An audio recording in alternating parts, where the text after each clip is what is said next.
dear Bobet Torion. Keep on fighting the good fight and looking forward to seeing you in the 2028 campaign, brother. Mabuhay ka, maisip. Mabuhay po ang Pilipinas. Tandaan niyo po ang Pilipinas, Duterte pa rin. Ang bulong ay kumalat na. Ito pala Ito. I-verify ninyo, pwede ako magkamali. Sa Basilan, manual counting.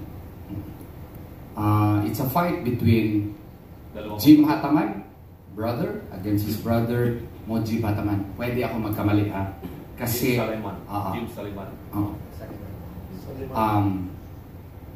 Allegedly, manual counting doon.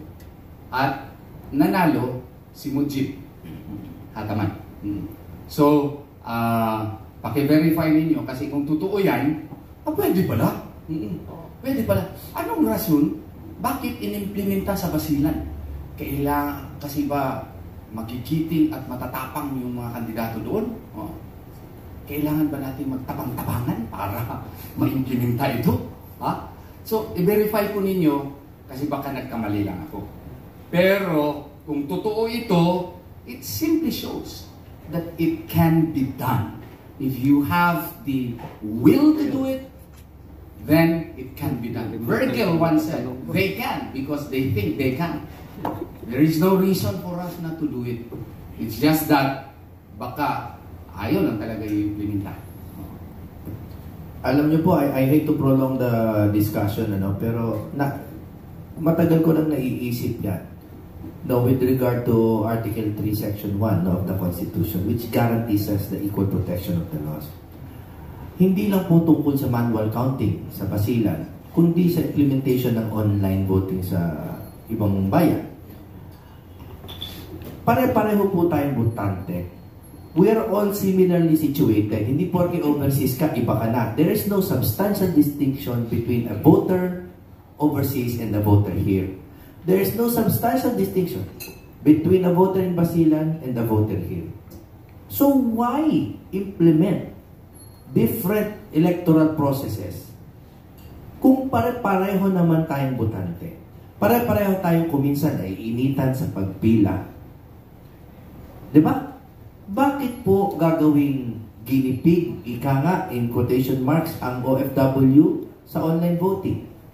Are their votes less important than ours? That they are not given the guarantees, diba? That are given in normal electoral processes. Bakit naging online sa kanila walang balota? Bakit ang counting pwede palang manual, allegedly, for your checking pa yan, Bakit pwedeng manual counting doon, dito hindi? Ang equal protection po, ibig sabihin po, kung pare-pareho naman tayo ng sitwasyon, dapat pare-pareho din ang proseso. So again, as you can see, we are arguing on legal basis. Hindi po kami naghahanap ng ibang resulta. Malinaw na po yan. Inulit-ulit ko po, uulitin ko pa. Legal po ang batayan namin. Kasi kami pong mga abogado ay naguguluhan talaga. Naguguluhan kami. Kasi yung online voting, walang batas niyan. Pero nag-issue yung Commission on Elections ng 3 resolutions implementing it. Dito naman sa domestic voting, nasa batas ang Section 319369 pero hindi ini-implementa. Yan po ang sitwasyon natin. Kaya nga, I subscribe to the view of Attorney Jimmy Bundok. This may conflict with the Equal Protection Clause of the 1987 Constitution. Any more questions before we end this afternoon? Yes, Boss Dada.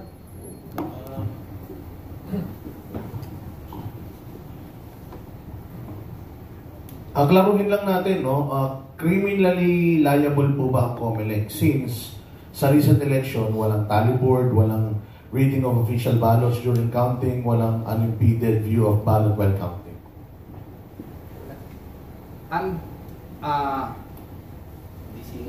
Hindi, ganito. We have a unique situation here because this was made a policy by the Commission on Elections. Diba? So, ang policy galing sa Commission on Elections as a body. So, ang mga commissioner at saka chairman ang nag-decide na hindi i-follow yung Section 31. Yung provision kasi doon applies doon sa mga BEIs. Yung members of the Electoral Board, EB pa lang tawag nila ngayon. Noon, Board of Election Inspectors ngayon, para magiging specifically correct talaga ngayon. EB. Kung hindi mo i-implement yun, pwede ka ma-penalize with criminal penalties such as imprisonment. Ang problema kasi natin dito, yung mga commissioner can only be removed by impeachment. So, pwede sila kasuhan, oo. Pero, later on, they can only be removed via impeachment. Yun yung, ano yun eh, yun ang, yung medyo complication doon. Again, final calls for questions. I hope everyone is satisfied, and sa mga viewers natin, pasensya na kayo mga kaibigan, I'm de facto host for this afternoon. No? Pero we want to thank you also in behalf of PDP Laban, dahil kami po ay authorized naman to hold this press conference to address the concerns of our countrymen. Siguro, just in case, ito na po yung ending. Pare, I am touched by the gift of Attorney Vic Rodriguez, his presence here this afternoon, and his personal notes na binigyan niya kami nitong hardbound. We're not promoting this, hindi naman kami nagbebenta nito. Pero you know what, Attorney Vic, because he is very careful with his emotions, no? He is usually very formal.